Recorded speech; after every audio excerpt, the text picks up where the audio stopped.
Hallo julle en baie welkom by ons erediens vandag. Dit laat mense aan COVID tyd dink en dit het ons baie gebid dat ons almal veilig sal wees en ons doen dit weer.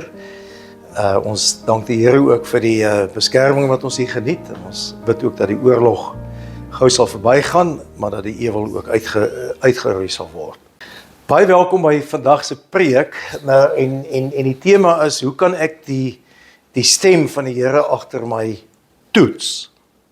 Hoe kan ek die stem van die Here agter my toets? Nou hierdie is bietjie 'n voortbou op laasweek, die van julle wat dit gehoor het, ek het hom ook vir julle ingesluit, waar Jesaja gesien het en geskryf het, en hy sê, ek het gesien daar sal 'n tyd kom, dat mense die stem van die Here agter hulle sal hoor sê, loop hierdie kant toe. Pragtige vers. Maar ons het toe laasweek gesien, dat hoe klink die stem van die Here? Want ons is nogal bang daarvoor, en ek sal net even sê hoekom dit ook so is, behalwe wat ons nie in 'n kennis daaroor het nie.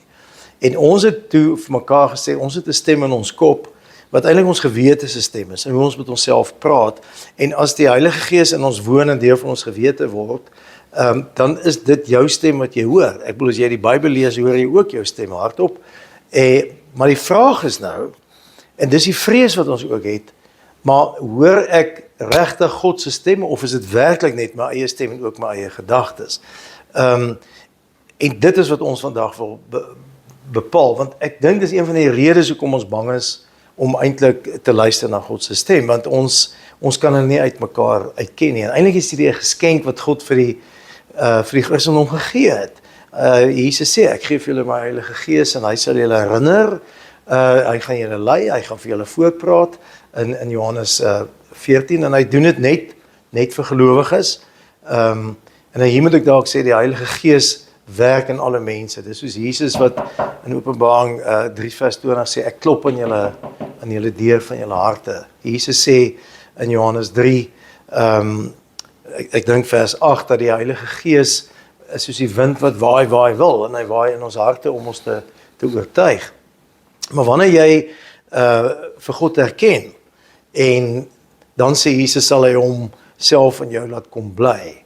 Deur sy Gees, hy sê in Johannes 14, as julle my herken, sal ek my meer aan julle openbaar, as julle my liefhet en my gebooie wil onderhou, dan sal ek en die Vader ons woonplek in julle kom maak.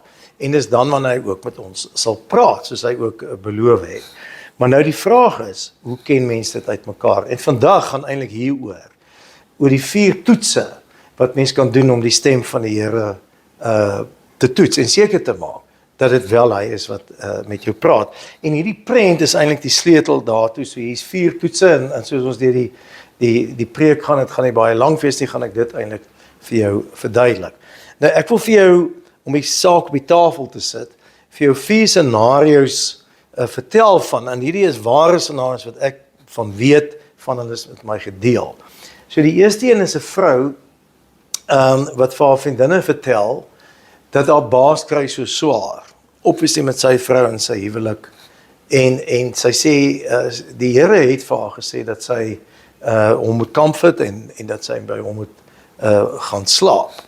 Nou dadelik, gaan die rooi ligte op, en ons sal net nou kyk wat se toets aangelê moet word, dat sy seker is, want jy wil dadelik sê, dis nie die stem van die Here nie, maar sy sê, ek het dit duidelik gehoor. Ek sien, en dis hier sit dit die dilemma op die tafel. So as ons om die toets vat net, sal jy sien, hoe jy seker kan wees, is dis so of is nie so nie. 'n Jong meisie wat eintlik in ons kerk gesit het net nou, laas Sondag, sê, toe sy onder die gebedstyd gebid het, dat die Heilige Gees vir haar moet wys, of sy moet terug aan Suid-Afrika toe, sy met klaas met skool is, of hier moet bly, toe maak sy haar oë oop, en sy kyk in die Bybel, en toe is daar 'n vers, wat sê, you must leave this path. En sy het na die tyd aan my toe gekom, ek wil nie sê wat haar naam is nie, en vir my gesê, sy het 'n antwoord gekry. Die vraag is, het sy dit raak gelees, of is dit die antwoord? So ons sal dit die toetse sit en kyk, wat sê die 4 toetse daarvan. 'n Ander jong man het gevoel hy wil selfmoord pleeg, hy's baie depressief gewees, en hy maak die Bybel ook, soos baie mense maak, sit sy vinger op 'n teks, en toe staan daar Matteus 27 vers 5, en Judas het gegaan en homself gaan ophang. Nou is die vraag, is dit die Gees wat uit die woord met hom gepraat het, of nie? En dan 'n ander jongman, hy lê in Suid-Afrika en hy vertel vir my hy het 'n droom gehad van hoe hy in Dubai aankom en hy sien homself hier werk. En hy vra vir my, dink ek hierdie droom kom van die Here af? Is dit, want die Here praat met mense in drome, hy praat in gesigte, hy praat in sy woord, met die gees in ons stem, ons weet dit nou. So wat ek vandag gaan doen, ek wil hierdie 4 scenario's vat, want dit kan op jou pad kom, of mense wat jy ken. En ek wil elkeen van hulle vat en toets, volgens die 4 toetse wat ons het. En jy sal sien, dis nie die eerste toets nie. Jy moet eintlik, as jy wil weet of dit die Here is, moet jy deur al 4 toetse gaan. Dis eintlik, dan is dit geslaag, en die brand, wat jy kan opsend, die Here het sy stampie opgesit, en jy kan sê, die Here het vir my gesê. Ok, so daar's 4. Die eerste ene, is die woord. Dis die eerste keer, wat jy moet doen. Nou, Paulus sê vir Timoteus, hy sê, elke skrifdeel, is deur God geïnspireer, nuttig vir onderrig, weerlegging en teregwysing, om God se wil te gehoorsaam. Hy vertel vir hom, dit is belang, 2 Timoteus 3 vers 4 wat hy vir hom nou dit sê, en dit is 'n baie mooi teksgedeelte. So, kom ons pas dit nou toe op hierdie 4 scenario's wat ek vir julle geskets het. So, as die vrou net na die woord toe gaan, of sy is jou vriendin, dan sal jy dadelik vir haar sê, die woord se toets, of jou hierdie stem wat jy gehoor, dop die toets. Want wat sê God in Exodus 20 vers 14, jy mag nie iemand anders se huwelik inbreek nie, en die man was getroud gewees. Ek het nou nie by dit gesê, Abbas was getroud. Jesus het dit haal in Matteus 5 vers 27.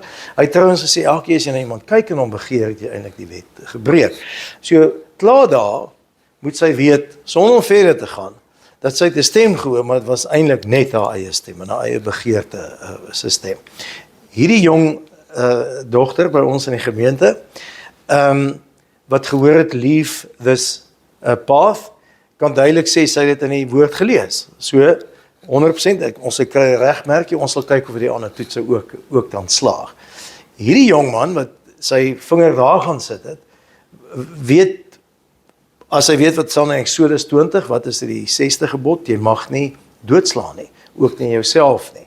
So, in Judas, wat het self gedoen het, weet ons, het nie die ewigheid beërwe nie, maar dis omdat hy nie eintlik geglo het in Christus nie, net omdat hy moord gepleeg het. Maar die punt wat gemaak word, dit is teen die wet van God. So, dit kan nie wees dat God vir hom hier op 'n wonderbaarlike wyse in die woord gesê het, jy met jouself gaan doodmaak nie. Jy sien hoe werk dit eintlik. En dan, hierdie jongman wat gedroom het, wat gesê het, hy het die droom gehad. So wat weet ons uit die Bybel uit van drome? Dat God praat met mense, hy het met Jakob so gepraat, hy het gesien hoe die hemel oopgaan en daar leer was, en hy het eintlik, het Jesus ook van Nathanael gesê, in Johannes 1 vers 53, dat hy sal dieselfde sien as wat hy gesien het. So hy bevestig daar dat drome kan werk, so ons moet sê, hierdie is hoogs waarskynlik, dat die Here vir jou droom gegee het, maar ons gaan hom nou nog deur die ander toetse ook sit. So, soos hulle in Engels sê, you get my drift here. So die eerste laag is die woord. Die tweede toets is dat jy in gesprek gaan met 'n geestelike leier. En daar's 2 redes, want jy wil uit die woord van God uit praat, en jy wil God wat gees is, wat Jesus gesê het, jy wil hoor of jy sy stem hoor. So, hy sê in Johannes 1 vers 4, Johannes 1:4 vers 1 sê, mens moet hierdie geeste, die stemme wat na jou toe kom, ook in jou eie kop moet dit getoets word, sê hy. En met wie moet jy dit toets? Hy sê, praat met iemand wie se gees van God afkomstig is. En hoe weet jy dat iemand se gees van God afkomstig is om vir jou te sê, die stem wat jy van die gees gehoor het, is dit wel? Hy sê, alleen die wat bely dat Jesus werklik die Messias is, wat mens geword het die gees van God. So, Johannes sê, dit is die bewys daarvan, interessant nogal. En ons weet ons nou, dat hierdie priester, of hierdie pastor, of hierdie predikant, of prediker, of leraar, bely dit. Anders kan jy nie eintlik 'n predikant wees, jy sê die gees van God is in hom, maar hy het al die kennis. So kom ons laat hy nou gesels met hierdie dame, wat nou by haar baas wou geslaap het. So wat sal hy vir haar dan vra? Jy het klaar die woordtoets gedoen, dit het dit gedop. En dan sal hy vir haar sê, die veral Spreuke sê, ons moet wys leef. En wys beteken eintlik, om met wysheid te leef, is om die versoeking te sien en ook die gevolg daarvan. En hy kan ook sê wat Annie Stein sê, mens moet probeer om met min regrets te lewe, verwyte, want dit eet jou op later, behalwe die skade wat dit maak aan mense. So moenie dit doen nie, en dan sal hy vir haar vra, maar hoe kan jy hom anders help? So, sy het klaar die toets gedop, van die woord, maar nou gaan hy verder met haar, want het gaan nie net of het reg of verkeerd is, en sê, maar hoe kan die Heilige Gees jou help ook op 'n ander pad? Hierdie jong dame, wat die stem gehoor het, of die vers gesien het, en toe sy het lees, toe weet sy die Here praat met haar, so die leraar sal vir haar sê, dit staan in die Bybel, en dit is reg, dit het net toe gekom, maar om het te bevestig, moet jy dalk 'n lysie maak van die positiewe en negatiewe goed. Want ons is altyd bang ons is verkeerd. En Paulus het vir Timoteus gesê in 2 Timoteus 1:7, God het nie vir ons 'n gees, die pneuma, gegee van die van 'n lafaard nie. Dis wat in die Grieks daar staan. Maar 'n gees van krag, van liefde en gesonde verstand. In Engels is dit 'n sound mind of 'n wyse onderskeiding. So wanneer mens besluite moet neem, moet mens ook hierdie toets aanlê om te sê, maar wat sê my verstand vir my? En dan is 'n lysie wat jy maak, baie goed, en 'n goeie geestelike leier sal bevestig, maar hy sal jou verder vat en hy sal hierdie vers vir jou gee.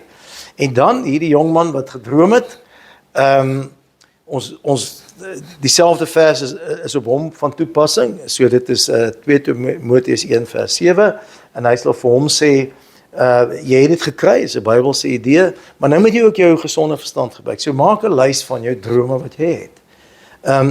Maak 'n voordeel en 'n nadeel-lys. Ondersoek die moontlikhede en dan maak jy planne.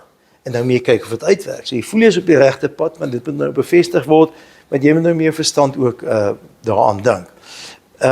So hy kry nog 'n regmerkie by as hy dit gaan doen.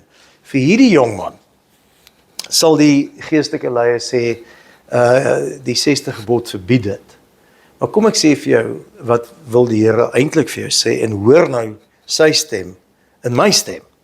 En dan sal hy vir hom Deuteronomium 30:19 lees en sê, vandag gee ek vir jou 'n keuse, tussen lewe en dood.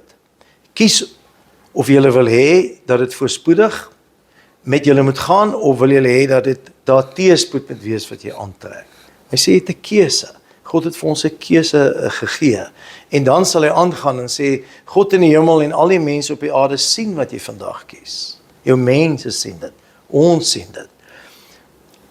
Mag jy tog maar die lewe kies. Dis wat God vir jou sê, dis 'n geskenk wat hy vir jou gegee het. Dan wag daar 'n wonderlike toekoms vir jou en jou kinders en jou kleinkinders. En dan los jy die saad by hom. Dan los jy die saad by hom. Want dit is wat 'n verantwoordelike leier sal doen, en is die tweede toets wat jy dan moet deurkom. So dit gaan nie net of dit reg of verkeerd is nie, dit gaan ook as die Here met jou begin praat, waartoe wil hy jou help. Die derde toets, en hierdie is belangrik, dat jy met 'n vriend sal gesels, wat niks het om te verloor nie. Nou, iets wil ek net sê oor die volgorde, jy hoef nie altyd in die volgorde te werk nie, ek dink jy mens net op die einde al 4 toetse doen, maar jy moet met 'n vriend gaan gesels, wat nie iets het om te verloor. Ek sal net nou verduidelik hoekom dit so belangrik is, want jy weet die Bybel sê ook 'n vriend kan nader wees as 'n broer, en toeganklik, en ons praat eintlik geweldig baie maklik met vriende, en as mens net daarna kyk, dan sien ons dat die jong Dawid, toe hy jonk was, het hy die gewonderlike geskenk gehad om 'n vriend te hê, 'n boesemvriend. Hulle sê hulle siele was aan mekaar vasgeweef in 1 Samuel 18, en sy naam was Jonathan, en dit was toevallig die seun van Saul, wat eintlik die koning moes word. Maar Dawid het geweet, hy het niks om te verloor in die raad wat hy gee nie, want hy het sy hart aan hom beloof. Hy het vir hom gesê, jy moet koning word, jy is die uitverkore van die Here, hy het dit geweet, hy het hom vertrou. As hy, toe hy vir hom gevra het, jy moet my help sê, of ek moet vlug of nie vlug nie, twyfel gehad het, dat in die raad wat hy gee, of Jonathan iets gaan verloor, ja of nee, kan hy hom nie gevra het nie. Maar Jonathan het hom verseker, daar's niks wat hy, dat hy kan verloor as hy sy vriend is, hy gaan hom nie verraai nie. En dan weet ons die pyle wat hy geskiet het, om vir hom te sê, as hy ver gaan, dan moet hy eerder gaan, gaan hom doodmaak. So, 'n goeie vriend, wat niks het om te verloor nie, Byvoorbeeld as jy jou as daai man wat droom nou sy meisie moet vra om ek Dubai toe gaan en sy kan nie saamgaan en gaan sy sê nee. Dis nie betroubaar, jy verstaan wat ek bedoel. Maar kom ons kyk, wat sal 'n goeie vriend vir jou dan vra wat niks het om te verloor nie. So vir die jonge dame wat die vers in die Bybel gekry het, want gewoonlik sal iemand jou met wie jy gaan praat vir jou 'n vraag vra of 'n vraag vra. Want dit is altyd goed om te kyk en jou 'n bietjie uit te vra en dan 'n mening te gee. So sy sal vir almal eintlik vra, maar wat is jou motivering? Hoekom jy sou wou teruggaan? En dan sal sy sê, wel, weet die studies in Suid-Afrika is goedkoper. En sy sal byvoorbeeld sê, by pa is daar, en whatever. En dan vat sy vas, sy bevestig dan om te sê, maar dit maak sin om dit te doen. Okay, hierdie is die derde toets, dit maak sin. Vir die vrou wat by haar baas wou slaap, so sy vas sê, maar weet wat is jou motivering? Wil jy hom in die bed spring, wil jy hom regtig help? En as sy sê, nee wel, ek besef, ek moet nie dit doen nie, en dit kom nie van die Here af nie, dan sal sy vir haar sê, maar wees baie versigtig, en kan ek vir jou iets sê, miskien moet jy hom dalk verwys, dat iemand anders hom help, want hy het 'n kennelike probleem, want dan los hy die probleem op. Dieselfde met die jong man wat sy vinger gedruk het op die optrede van Judas, vir hom vra, maar wat is jou motivering, hoekom jy wil selfverpleeg, en hy sal 10 teen vir haar sê, ek het nie aan 'n uitweg nie. Jy weet, dis sy motivering, hy wil nie aangaan, hy kan nie sien dat hy kan aangaan nie.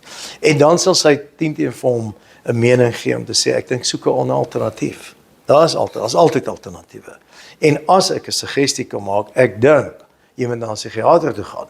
Want ons moet weet dat meeste depressies wat ons het, is eintlik fisiese depressies, so in jou brein skei die twee neurone wat aan mekaar raak nie genoeg ensimes en hormone af dat die boodskap kan dra nie. En 'n eenvoudige pil kan dit partykeer regmaak of mense weet nie wat die situasie is nie. Verstaan julle? Dis wat hierdie vriend sal doen. En dan vir die ene wat gedroom het, sal sy vra, wat is jou motivering om Dubai te gaan? En hy sal 10 teen sê, wel, hy's jonk en hy wil ondervinding hê en hy hoef nie belasting te betaal, hy kan geld maak. En wat sal sy vir hom sê? Wel, ek dink volgens my, van die kans. Julle sien hoe werk die vriend met wie jy gesels. En baie keer sal so 'n vriend ook, as jy nog nie die woordtoets gedoen het nie, en is 'n goeie gelowige vriend die woordtoets met jou doen, of ook dalk sal die priester die woordtoets met jou doen. Die laaste toets wat jy moet slaag, en hierdie is 'n baie belangrike toets, en jy sien jy moet eintlik al 4 slaag, is dat jy in 'n gesprek met God moet gaan, om vrede te kry. En ek wil net sê, al hierdie wat jy hier sien, is geskenke wat God vir ons gee, om eintlik 'n goeie besluit te neem. En ons sien in die Bybel, die klomp konings wat verkeerde besluite geneem het, Dawid wat verkeerde besluite, Adam en Eva, Saul, ons kan aangaan en aangaan en aangaan. En dan sien ons ook die wat regte besluite geneem het. Johannes, Petrus, Paulus, ons kan op die lys afgaan, Maria Magdalena, Maria die moeder van Jesus, Josef sy pa, jy weet, goeie besluite is belangrik. So nou sê Paulus, maak al jou begeertes deur gebed, smeking en danksegging aan God bekend. En hy sê wat dan sal gebeur as jy met hom bespreek, soos jy nou ook al met die priester, die pastor, die goeie vriend gepraat het, as jy met God praat, hy sê, dan gaan daar 'n ding met jou gebeur. As jy klaar gepraat het, gaan jy 'n gevoel kry. Die Heilige Gees sal jou 'n gevoel gee. Hy sê, en die vrede van God, wat alle verstand te bowe gaan, sal oor jou gedagtes die wag hou. Die vrede wat alle verstand te bowe gaan, wat net van God afkom. Wat te sê, byvoorbeeld, ek het na die pros en cons gekyk, of ek in Dubai moet kom bly, en die Here het my vrede gegee. Nie dat daar nie moeilikheid gaan wees nie, maar God sien vir my 'n moontlikheid. En dit is dan wat jy beleef, en dan sit jy stil, en jy wag daarvoor. Baie mense wat 'n huweliksmaat kies, of 'n loopbaan kies, doen nie die ding nie. So hulle maak somme, en wat se motivering is om geld te maak, ensovoorts, en dan moet hulle op 'n stadium rondom talie doen. Ek het hulle voor die kansel ook al gesien. Hulle maak allerlei kompromieë, maar die vrede van God kom nie, want God kan die toekoms sien. Jy moet homself stap en dans saam met hom. So maak gebruik van hom. So wat sal hierdie jonge dame wat die vers gesien het? Sy sal nou, sê ek hierdie vers, Ek het met die priester gepraat, ek het my lysie gemaak en ek besluit, Suid-Afrika is my ding. Wat sê Here? En die antwoord wat sy gaan kry dan, buiten al die antwoorde, is dan 'n vrede wat sy sal hê. En daai vrede is goud werd. Dieselfde, kom ons gaan na die jong man, jy weet wat sy hand daar gesit het op Judas, as hy vir die Here vra, maar ek oorweeg nog steeds selfmoord, dan sal hy onvrede kry, want God wil dit nie, die lewe is 'n geskenk. As hy weer luister na wat die priester of die pastor vir hom gesê het, en hy dink, miskien moet ek 'n psigiater sien, sal hy definitief vrede belewe. As jy met die Here die pad loop, dit is net hoe hy jou gaan lei. En dan hierdie jonge dame wat by haar baas wou geslaap het, sy sal definitief, as sy nou weer dink aan wat sy wou doen, sal sy onvrede kry. Dis hoe die Gees werk. En hy sal vir haar vrede gee, en rustigheid, en ook eintlik blydskap gee. En dan, hierdie jongman wat hier by ons wil kom bly, wat sal met hom gebeur, hy sal obviously, as hy alles neergeskryf het, en hy die droom bedink, en hy seker kom van God af, sal hy met moed en spoed hiernatoe kom, en vir homself sê, ek het vrede van God gekry. Ek sal met hard werk, dit gaan warm wees, daarmee beloof hy nie, het gaan net maklik wees nie, maar hy sien vir my 'n pad. En kan nie 'n oorlog kom? Ja. Kan ek my werk verloor? Ja. Maar wat weet ek? God het gesê, hy sal by my wees. En hierdie, dink ek, is die tongtippie toets. Jy kan nie enige besluit afsluit, as jy dit nie gedoen het nie. En hierdie is die geskenk wat die Here vir ons gee, dat ons die vrymoedigheid kan hê, om die wonderlike geskenk te kan gebruik, om stil te sit, en te luister, wat die Heilige Gees vir my sê, wat ek doen. En dat ek het toets, eers deur die woord, pastor, geestelike wat die Bybel goed ken en God goed ken, en dan my vriend wat niks het om te verloor nie, en dan soos Filippense 4 vers 5, 7 en 8 sê, om dan by God te gaan sit en die laaste tongtippie toets te wag vir die gevoel van vrede. Dan weet jy, verseker, baie sterkte in jou reis ook, saam met die Heilige Gees in die tyd van die